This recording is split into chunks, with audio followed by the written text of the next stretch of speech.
For generations, the people living around a deep lake in northern Cameroon thought of it as calm, still, and safe. Children swam in it, families farmed the green hills above it. Then, just after 9:30 on the night of August 21st, 1986, the lake made a sound like a distant explosion, and a cloud rose off the water that no eye could see. Within minutes, more than 1,700 people were dead. And the strangest part is that a far larger lake, holding far more of the same gas, is still sitting there today. But this story doesn't really start on that night in 1986. It starts millions of years earlier with the ground itself. That lake sits inside the crater of an old volcano, one of a long chain of them running through the region. The volcano isn't erupting. It hasn't thrown out lava or ash in a very long time. What it does instead is slower and far quieter. Deep beneath the crater, magma still breathes out carbon dioxide, and that gas seeps up through cracks in the rock and into the bottom of the lake. In most lakes, that wouldn't matter at all. Water usually mixes from top to bottom as the seasons turn, so any gas that builds up gets carried to the surface and released a little at a time. This lake is different. It's what scientists call a layered lake, one where the deep water almost never mixes with the water above it. The cold, heavy, gas-filled water at the bottom just sits there, held down by the weight of everything on top of it. And year after year, decade after decade, the carbon dioxide keeps arriving and keeps dissolving into that trapped bottom layer. Think about that for a second. For centuries, this lake had been slowly filling up with a poison you couldn't see, couldn't smell, and couldn't taste, and nobody living on its shores had any idea. And here's the detail everyone missed at the time. This had already happened once before, just 2 years earlier, about 60 miles to the south. In August of 1984, a smaller lake in the same volcanic chain suddenly released a burst of carbon dioxide of its own. 37 people died along a low road that ran beside the water. Drivers were found stopped in their vehicles. Bodies and animals lay scattered nearby, again with no wounds, no burns, and no obvious cause. Investigators who arrived were baffled. Some locals believed it had been a chemical attack, or even a secret weapon test by their own government. There were so few clues that the event was almost written off entirely, and it received very little attention outside the region. That first lake had been a warning sign. It was ignored. The mechanism that killed those 37 people was the exact same mechanism quietly loading the larger lake to the north, and almost nobody connected the two. You'd think someone would have sounded an alarm loud enough to empty the villages. Nobody did. 2 years later, the bigger lake would prove just how deadly that silence was. By the summer of 1986, the northern lake had been filling for a very long time. The bottom water was saturated, loaded almost to its limit. All it needed was a push. On the evening of August 21st, something disturbed that fragile balance. It may have been a landslide sliding into the water, or cooler weather chilling the surface, or simply the lake reaching a tipping point it could no longer hold. Whatever the trigger, a small pocket of that deep water started to rise. As it rose, the pressure holding the gas in place dropped, and the carbon dioxide began to bubble out of the water. Those bubbles pulled more deep water up behind them, which released more gas, which pulled up even more water. In seconds, the whole thing ran away from itself. The lake erupted. Survivors described a rumbling that lasted around 20 seconds, and then a fountain of water and gas shot hundreds of feet into the air. A cloud of carbon dioxide, more than 1 billion cubic yards of it, rose roughly 300 feet tall and poured out over the rim of the crater. The release was so violent that the surface of the lake dropped by about 1 meter afterward, and the water, once clear and blue, turned a deep rusty red as iron churned up from the disturbed depths met the air. Carbon dioxide is heavier than air, so the cloud didn't drift up and away. It flowed downhill, hugging the ground, filling the valleys like an invisible flood, moving at highway speed and pushing all the breathable air out ahead of it. The people below never had a chance. Most were asleep. The gas rolled through their homes and simply replaced the oxygen they were breathing. There was no pain that anyone could see, no struggle, and no warning. People lost consciousness in moments and never woke. 4 villages were effectively wiped out. By the time the clouds settled, more than 1,700 people were gone. The official count reached 1,746. Around 3,500 cattle died with them, along with countless birds, insects, and wild animals for miles in every direction. This is where the story takes a turn nobody expected. A handful of people did survive, and what they described was haunting. Some woke up hours later, weak and confused, to find their entire family dead around them. Others remembered smelling something strange, feeling suddenly warm, and then nothing at all. Because the area had no phones and no electricity, the outside world didn't even know anything had happened.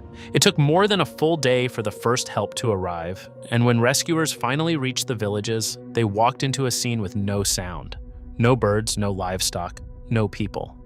Just an eerie stillness across a landscape that had been full of life 2 days before. When scientists from around the world arrived, they faced a genuine puzzle. There was no lava, there was no ash. There had been no earthquake large enough to cause this. The volcano beneath the lake hadn't actually erupted in the way anyone expects a volcano to erupt. And yet nearly 2,000 people were dead. Slowly, by studying the water, the gas, and the chemistry of the lake, they pieced it together. The deep water was still saturated with dissolved carbon dioxide, exactly like a shaken bottle of soda kept sealed under pressure. The disturbance that night had cracked the seal. Once the first bubbles formed, the release fed on itself until the lake violently emptied its gas in a single catastrophic breath. They gave this rare event a name, a limnic eruption. And as they worked, they realized something unsettling. Only 3 lakes on the entire planet are known to store gas this way and release it like this, and 2 of them had now done it within 2 years of each other. The northern lake also wasn't finished. Carbon dioxide was still seeping in from below, thousands of tons of it every year. The bottom layer was already starting to recharge. Left alone, the lake would simply fill back up and one day do the whole thing over again. So the question became how to diffuse a lake. The answer that engineers landed on was almost strangely simple. They lowered a long vertical pipe deep into the water, reaching down into the gas-rich bottom layer, and started the flow moving upward. As that deep water rose and the pressure dropped, the carbon dioxide inside it turned to bubbles, and those bubbles lifted the water even faster, until the whole thing became a self-sustaining fountain, spraying gas harmlessly into the open air. The first pipe went into the northern lake in 2001. 2 more were added in 2011 to speed the process up. The smaller lake that had killed those 37 people got the same treatment a couple of years after the first pipe went in.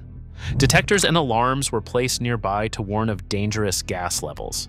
Engineers even reinforced the natural dam holding the lake in, because they feared that a collapse could unleash a flood on top of everything else. For now, both lakes have been pulled back from the edge. Their gas levels have dropped to far safer numbers, and the immediate danger has eased. Still, the threat across that region hasn't been erased completely. Dozens of crater lakes dot the same volcanic line running through Cameroon, and more than a dozen of them are deep enough to trap gas in the exact same way. At least a couple have already been flagged as potentially hazardous, yet most have never been studied the way the 2 killer lakes finally were. The tools to find these silent threats exist. Turning them on everywhere is another matter entirely. If a lake quietly filling with invisible gas is the kind of story you want more of, subscribe, because natural forces like this are exactly what this channel digs into. Because the most unsettling part of this whole story is still ahead, and it's happening right now. Today, hundreds of miles to the east on the border between Rwanda and the Democratic Republic of the Congo, there's a lake that makes the one in Cameroon look tiny. It's called Lake Kivu, and it works on the very same principle, a deep layered lake loaded with dissolved gas that almost never mixes to the surface. The difference is the scale. The lake that killed 1,700 people released a cloud measured in the hundreds of thousands of tons of carbon dioxide. Lake Kivu holds something on a completely different order. Its deep waters are estimated to contain around 300 cubic kilometers of dissolved carbon dioxide and roughly 60 cubic kilometers of methane, a flammable gas the Cameroon lakes didn't carry in anywhere near the same amount. The total volume of gas trapped in Kivu is more than 300 times the amount released in the 1986 disaster.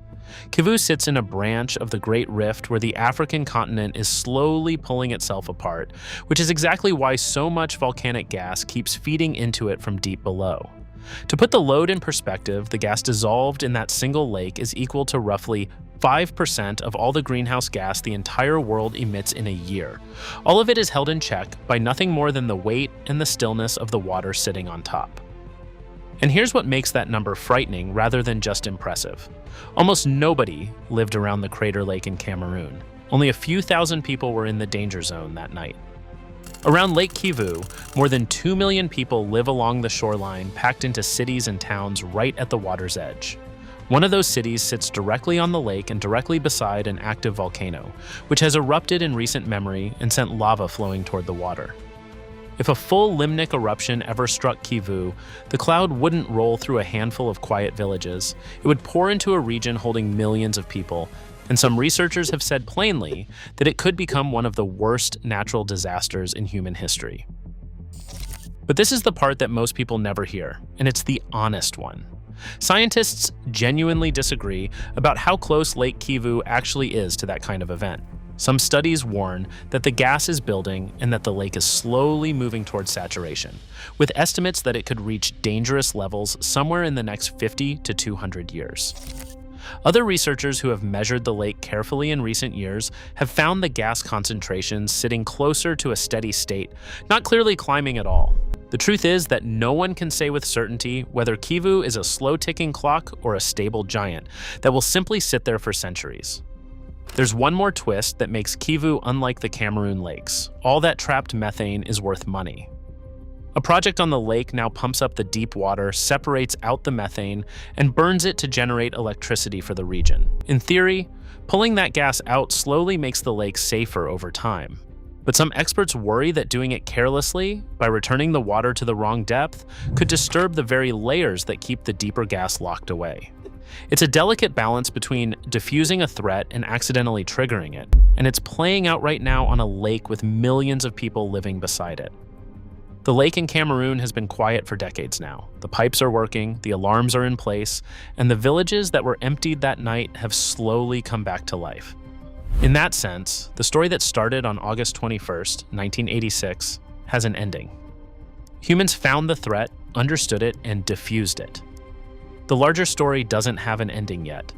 Lake Kivu is still there, still layered, still holding its enormous breath, and still surrounded by millions of people who mostly go about their days without thinking about what lies at the bottom of the water beside them.